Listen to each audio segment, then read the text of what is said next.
Amara didn't hear the first scream clearly. It sounded like one of those playful shouts people made when they were drunk and stumbling out of a hotel bar.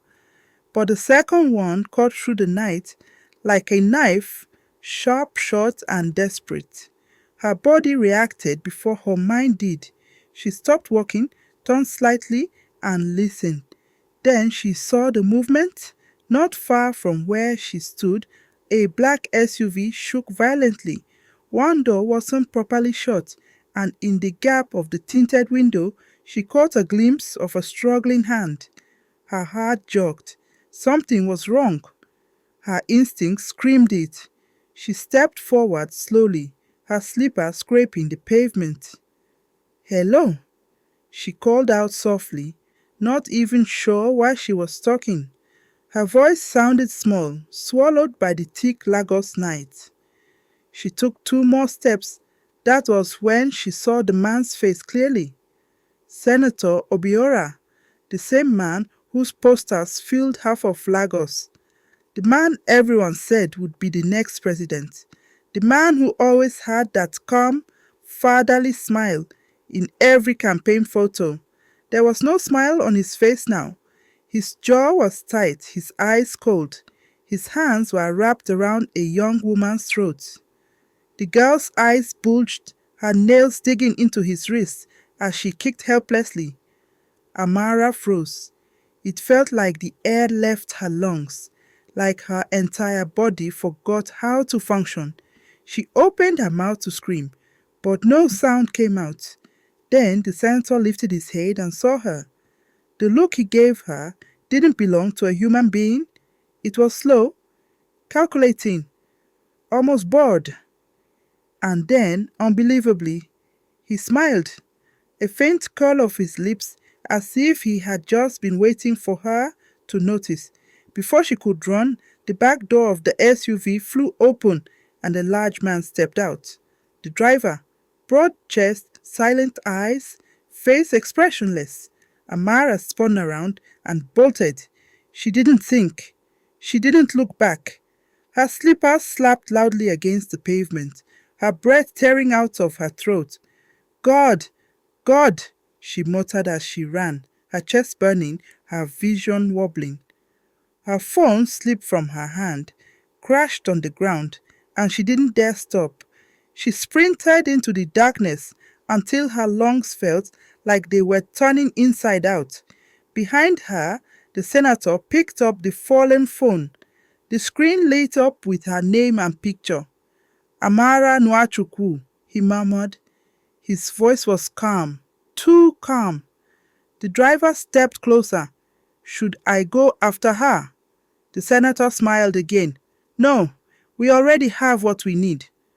Amara didn't stop running until she burst into the main road, panting, shaking, almost collapsing. A bike rider swooped and hissed at her, but she barely heard him. Her mind replayed the sight over and over. His hands on that girl's throat, that chilling smile, the way he looked at her like she was nothing. She flagged down a taxi, jumped inside and screamed, "Police station! Please drive! I beg you!" The driver glanced at her face and didn't argue. Her hands shook violently as she clutched her knees. Tears blurred her eyes. She kept whispering, "Jesus, Jesus, Jesus." When she reached the police station, she rushed to the counter. "Officer! Officer! I beg I want report something. Something serious." They looked at her, hair scattered, makeup smeared, breath broken, and their expressions shifted. Judgment? Curiosity? A hint of disdain. "What happened?" one of them asked casually. "A man? No, Senator Obiora. He killed someone," she stammered. The whole station went silent. Every officer turned. Before she could breathe, a man stepped out from the back office. Tall, neat uniform, calm eyes that didn't blink enough. "I am Inspector Chaike Obiora," he said. "Repeat what you just said." Amara swallowed hard. I saw your brother.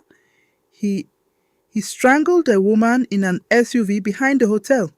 Inspector Chaike studied her slowly, from her trembling hands to her short gown, to her frightened eyes.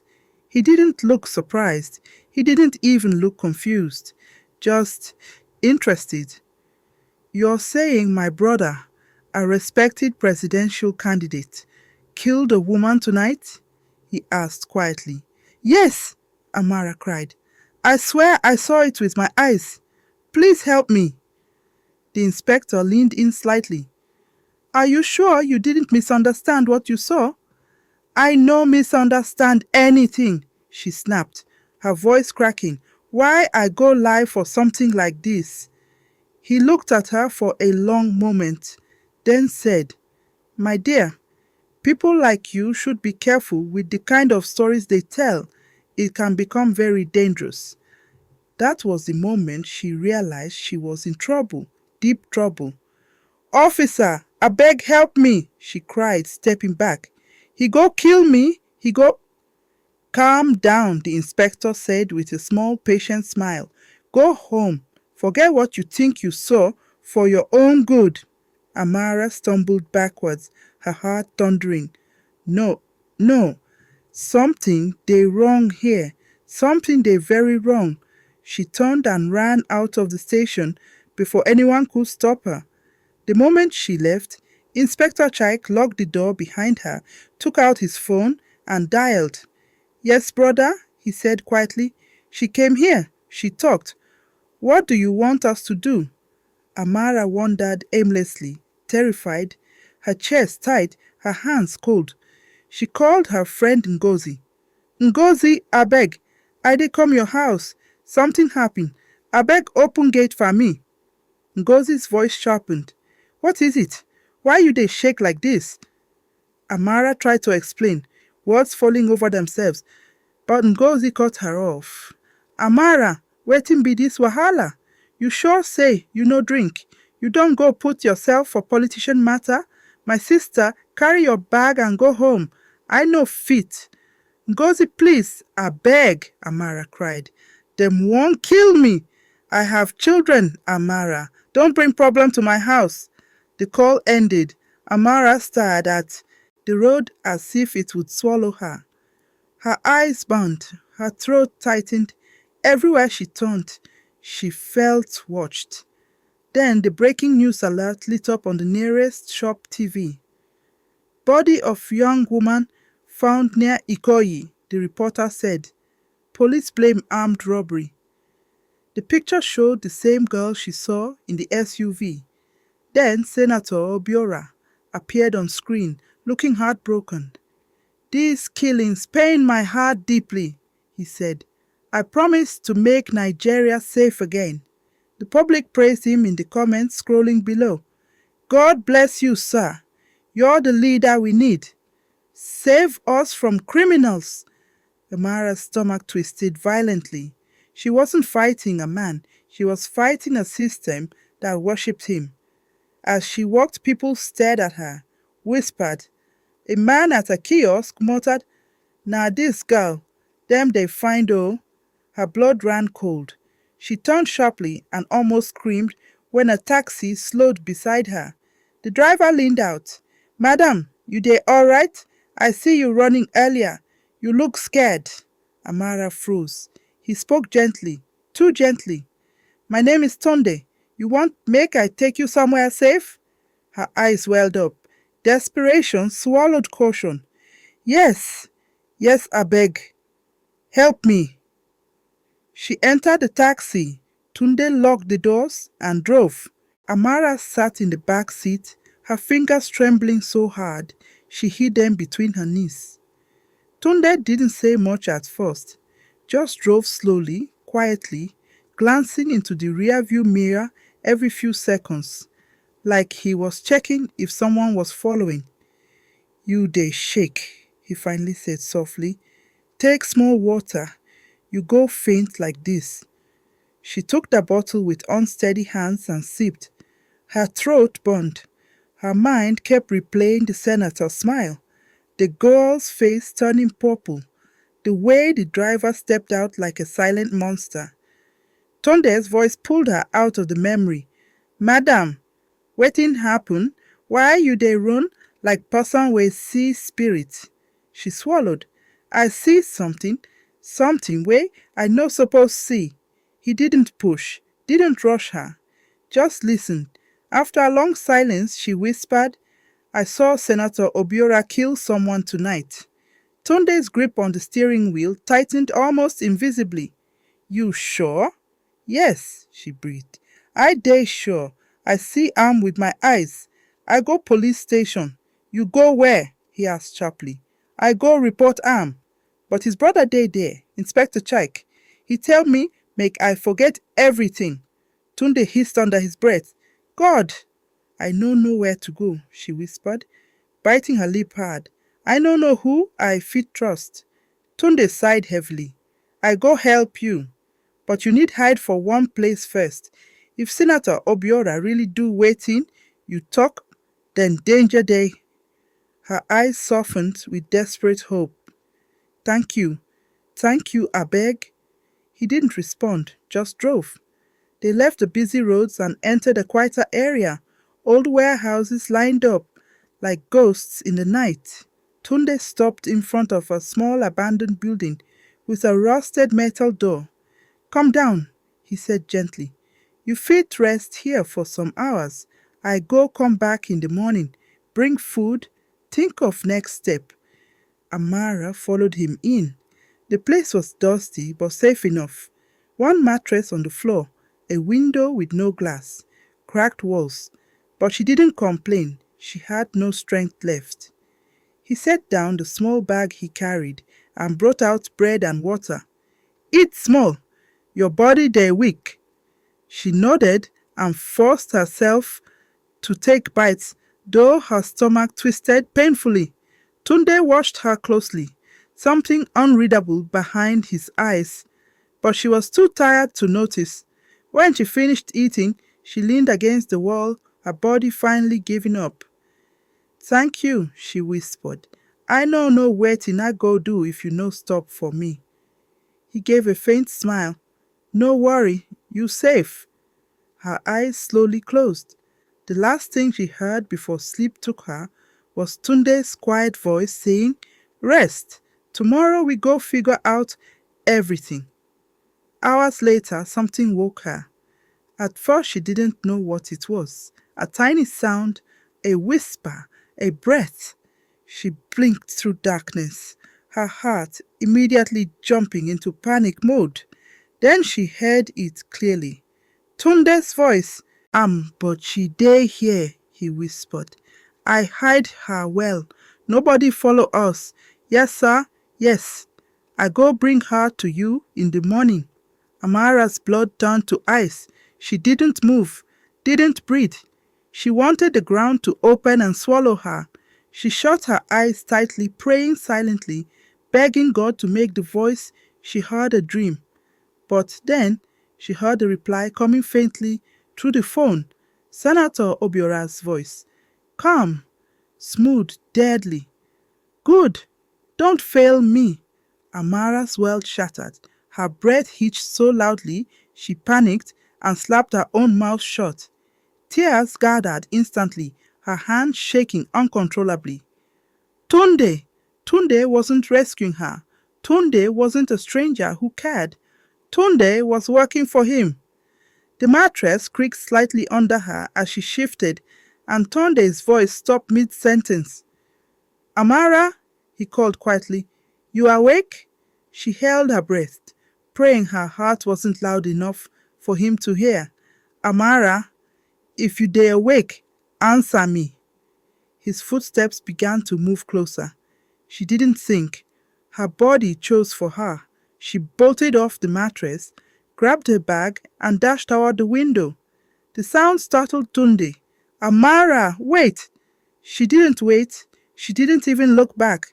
She squeezed through the broken window frame just as Tunde lunged toward her. Amara, stop! He shouted. She fell outside, hitting the ground hard. Pain shot through her leg, but she forced herself up and ran. She ran as if the night itself was chasing her. Behind her, Tunde's voice echoed. You dey make mistake? Come back. I did try help you." She didn't listen. Her heart screamed louder than his voice. She stumbled across the rough compound, tears pouring freely. She darted between abandoned buildings, her slipper snapping off her foot. But she didn't care.